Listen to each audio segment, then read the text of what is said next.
Hello fellow tankers, this is Dauntless, and welcome to an episode of Scout Guides. For this episode, I'm going to be showing you guys how to play the map Arctic Region in a light tank efficiently.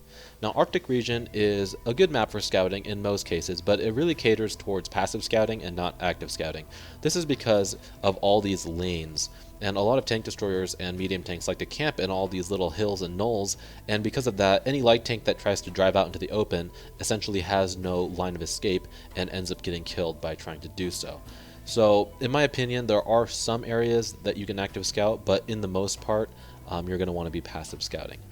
So first, I'm going to show you how to play the eastern base. When you spawn on the eastern base, the best place to push to passive scout, in my opinion, is this bush that is located down in D7. The bush in D7 allows you to get lights onto enemies that might be pushing up into this region here, as well as tank destroyers that are going to be sitting here, and even some tanks that might be down here. Now this is the bush right up here. How you sit in it is up to you. I personally like to point my vehicle this way, just because it gives me an avenue of escape if I need it. But camping in this bush, I usually also like to push a little bit more forward into it so I'm a little bit more secure.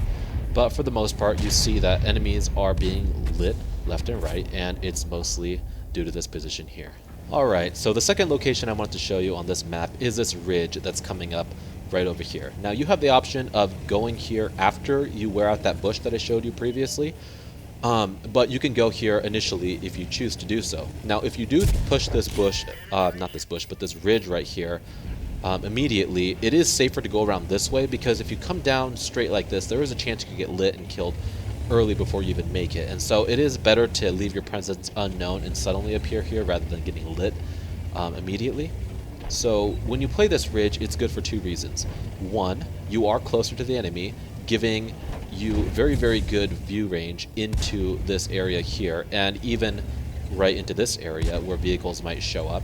And this is good because if you don't have enough view range, if your crew isn't trained, or if you don't have optics, getting in aggressive like this will allow you to get those good spots. The second reason is exactly what this bulldog is doing. People think they can take you, and essentially you're bait. Anything sitting here, tank destroyers sitting here, as well as anything sitting here, will be able to back you up. And so you do present a nice juicy target, and when you pop up like this, tanks that have bad gun depression will get greedy and try to poke over and shoot at you, leaving them very vulnerable, allowing you to get a lot of assist damage. Now this location is prone to artillery. If you are here, if you hug this ridge, you're a little bit more safe, and it's also prone to vehicles that might push up here and get greedy.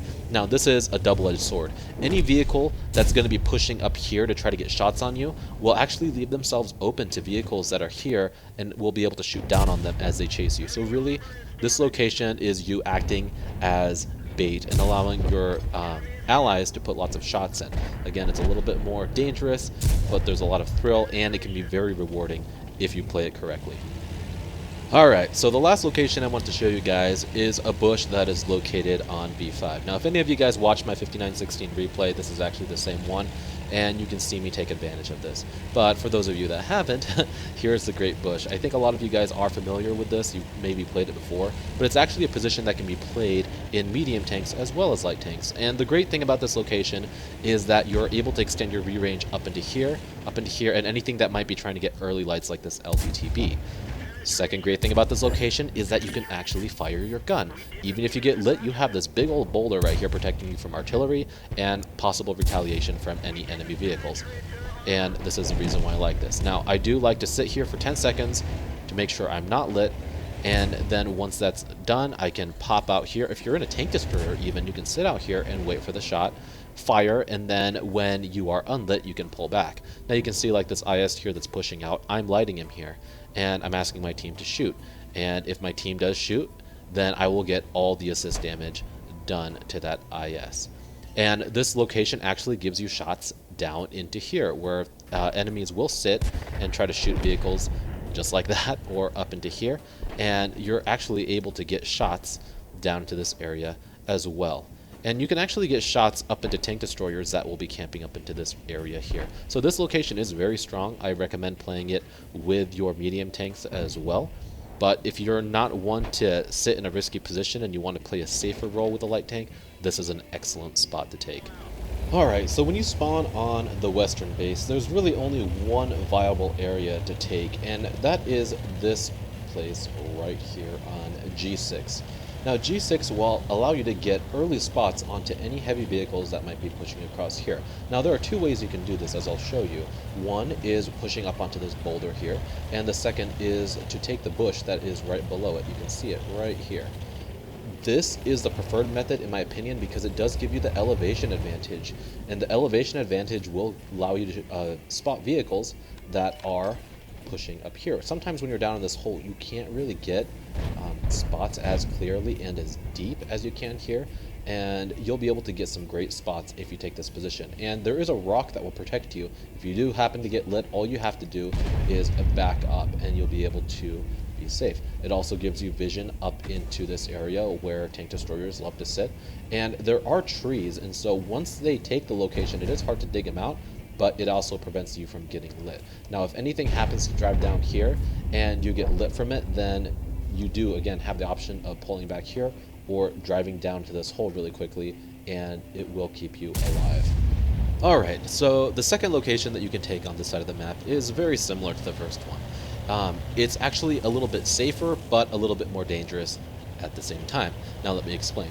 When you take this bush, it is very important that you drive very quickly into a handbrake, just like this, into the bush. And this is because you want to be able to escape as fast as possible in the instance that you do get lit. Now you notice that this Panther is driving down very quickly here, and it's going to light us. And because of that, being in this position allows you to escape more rapidly. Now this is why this is a more safe and yet more vulnerable position, because if you do happen to get lit, you can't just fall off the rock and be safe. You have to drive away around this rock, and any tank destroyer here has a free pot shot at you for about 3 to 4 seconds.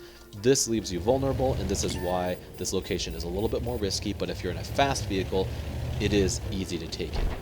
I'll leave it up to you. You can decide which one you like better, but both are very effective in spotting enemy vehicles.